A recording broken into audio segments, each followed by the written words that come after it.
ఇదిగో ఇదిగో సొంటి పొడి అయితే నేనే తయారు చేసుకుంటున్నా. అయితే ఒక రోజంతా సొంటి కొమ్ములు తెచ్చి ఎండబెట్టాను. ఎండలో పౌడర్ తెస్తే అది బాగుండదండి. బాగా ఎండిన తర్వాత కచ్చా పచ్చగా దంచి మిక్సీలో వేసుకొని అయితే పట్టుకోవాలి. మెత్తగా పొడి చేసుకొని జల్లెడ పట్టుకోవాలి. మనం జల్లెడ పట్టుకుంటే ఈ విధంగా ఇదంతా పోయిద్ది, పిప్పంతా ఇందులో ఉన్నది జల్లెడ పట్టుకున్నామంటే బాగుంటుంది. మనం పాలల్లో 2 డేస్కి 3 డేస్కి పాలల్లో పిల్లలకైనా పెద్దలకైనా వేసుకొని పాలల్లో టీలో వేసుకొని తాగామంటే మంచిదండి. మనం ఒరిజినల్ కాదా ఇది, బాగుంటుంది. కొంచెం వేసుకున్నా చాలు. డూప్లికేట్ ఒక స్పూన్ వేసినా కూడా వేస్ట్. అది అందులో ఏం వేస్తారో ఏం చేస్తారో మనకైతే తెలీదు. నేనైతే ఎప్పుడు ఇలానే చేస్తా.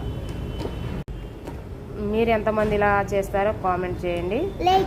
అందులో మెత్తంగా వస్తుంది. ఒక డబ్బాలో స్టోర్ చేసి పెట్టుకుంటే సంవత్సరం పాటైనా ఉంటుంది.